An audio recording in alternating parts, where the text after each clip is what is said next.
Pemirsa yang budiman, kembali berjumpa di Rahasia Jamu dengan saya Charles Sairang. Setelah kita membuka rahasia pemilihan bahan baku jahe, cara meracik jamu ramuan jahe, mengulas manfaat jahe untuk kesehatan, saat ini kita membahas cara minum yang enak, sehat, dan tentunya berkualitas.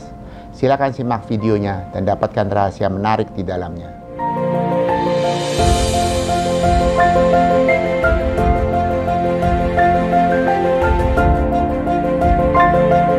Ya, apa kabar pemirsa Budiman dimanapun Anda berada? Semoga kita selalu sehat dan tetap semangat menjalani hidup meskipun tengah dalam kondisi pandemi.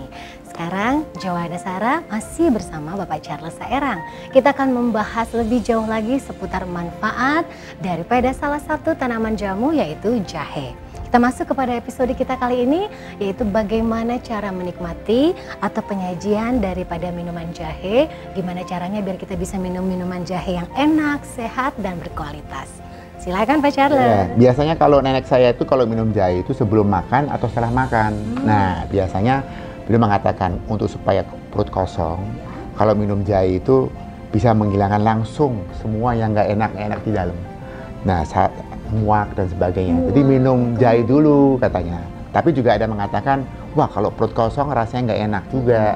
Enak ada sedikit makanan kecil lah gitu. Nah biasanya ya lalu nenek saya mengatakan ya udah kalau begitu kalau Anda memang Anda punya perut sensitif ya setelah makan aja sedikit baru kita manfaatkan untuk minum jahe dan ke belakang itu enak.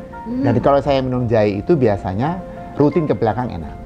Aneh itu, karena begitu perut kita tuh rasanya sudah enak, ya ke belakang enak, tidur juga enak, dan appetite untuk makan juga terasa enak. Itulah memang manfaat jahe ini luar biasa, sehingga jadi tren dari budaya keluarga saya itu, ya minum jahe itu ya bukan lagi harus, tapi menjadi way of life-nya. Kalau nggak minum jahe nggak enak rasanya, gitu loh. Kayak kita nggak minum kopi nggak enak rasanya. Nah, saat-saat ini anak muda mengatakan kenapa nggak bisa campur kopi atau teh, silakan. Jadi ada mengatakan, wah kalau gitu teh muda saya ambil jahe ini sebagian, terus dicampur dengan kopi, silakan gitu loh. Atau campur teh, silakan. Malah di Taiwan itu kalau udah musim dingin, jahe saya ini juga lakunya luar biasa karena mereka mengatakan asli dan tidak ada esen.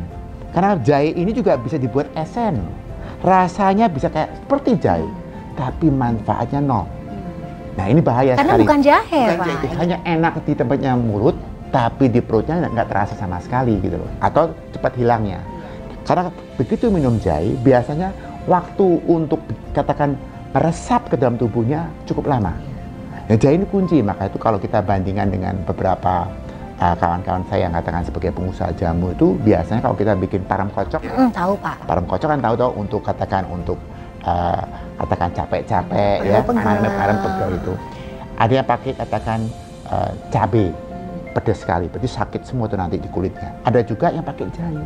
Begitu masuk jahe, serapannya lambat, tapi manfaatnya sangat panjang.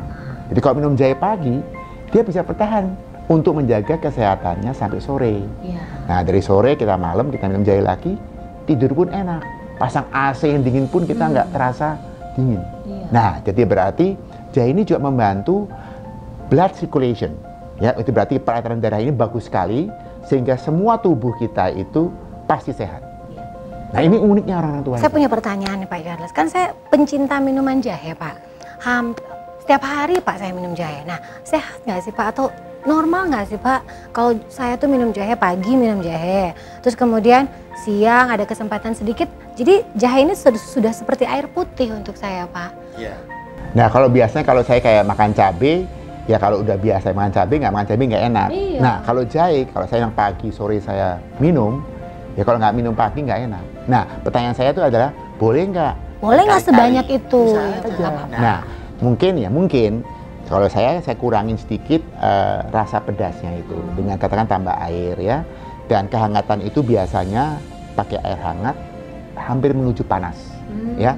Jadi kata ruam-ruam ya. Jangan terlalu panas ya Pak ya. Karena itu nanti juga membakar. Iya. Kita punya bagian daripada tenggorokan itu. Nah, ada juga jahe boleh nggak kalau pakai es batu. Nah, ini aturan ramuan. Nah, nenek saya mengatakan selama itu kondisi badan kita oke, silakan. Di jahe sekarang juga macam-macam. Jahe dibuat minuman teh, minuman kopi, sebagiannya. Dan diambil biasanya ramuan kita. Nah, kita jual untuk kiloan juga. Karena apa? Keunikan daripada jahe ini harus natural.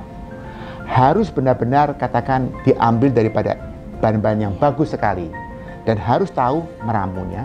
Dan harus tahu berapa besar katakan gulanya atau katakan brown sugarnya, sehingga rasa pahit itu tidak ada. Dan rasa manis pun berkurang karena pedasnya yang lebih dirasakan. Nah, itulah mungkin cara katakan khasiat-khasiat jahe ini. Sejauh ini sih Pak, saya minum jahe wangi itu nggak ada keluhan.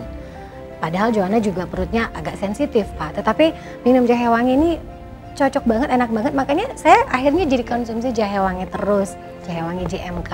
Nah, kalau nggak minum jahe wangi seperti Pak Charles bilang tadi, kayak ada yang nggak enak, ada nggak lengkap gitu kan. Kayak saya kalau pagi nggak minum kopi kayak gimana sih? Nah, kalau saya kan minum jahe, kok jahe enak, waduh, saya campur sedikit dengan kopi. Nah, kalau nenek saya nggak mau, dia pakai pure jahe. Kalau saya kan kombinasi karena mungkin generasi berbeda. Dan anak saya yang katakan yang sekarang ini lagi tren milenial ini biasanya minum jahe, yakin dia pasti jahe buatan dia. Ya inilah jahe anak muda ini. Saya juga sering sekali ke mall, itu ketemunya anak-anak muda sekarang sudah minumnya jahe loh Pak, seperti ini. Jadi memang saya bangga sekali sebagai seorang pencinta minuman jahe bahwa ternyata tidak hanya saya sekarang Pak yang menyenangi minum jahe. Banyak teman-teman saya juga yang sudah kemudian sekarang habit baru mereka dalam minum jahe.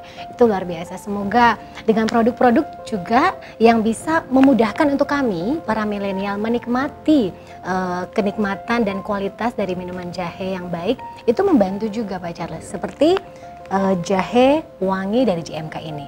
Gampang banget. Ini juga untuk meremajakan kulit. Betul. Mau nggak mau kalau orang mau awet muda, ibu-ibu nih, minum jahe. Tapi harus asli loh, jangan sampai jahe itu menjadi jahe kayak misalnya esen dan sebagainya. Itu juga kurang baik. Baik, nah sekarang saya akan mengajak kembali Pak Charles dan juga teman-teman semua di rumah, teman-teman milenial dimanapun Anda berada, untuk menikmati indahnya minum jahe, apalagi nih jamu jamu atau jahe wangi JMK ini. Buat saya pribadi, this is the best one. The best one dan paling cocok dari semua minuman jahe yang sudah pernah saya coba, dan mudah-mudahan teman-teman juga bisa merasakan hal yang sama seperti saya. Selain kita mendapatkan khasiat jahenya untuk kehangatan badan, stamina, kita juga ternyata jadi lebih awet muda loh. Dan jaga kualitasnya juga. Dan kualitasnya terjaga untuk JMK jamu wangi atau jahe wangi. Top. Yes. Kita telah mengikuti bersama episode keempat yang mengungkap tentang rahasia menikmati minuman dari bahan jahe yang nikmat, enak, dan menyehatkan. Semoga tayangan ini dapat bermanfaat dan menjadi inspirasi bagi Anda dalam meraih kesehatan dan juga kecantikan. Terima kasih. Jangan lupa klik tombol like dan subscribe. JMK, jamu milik kita. Yes!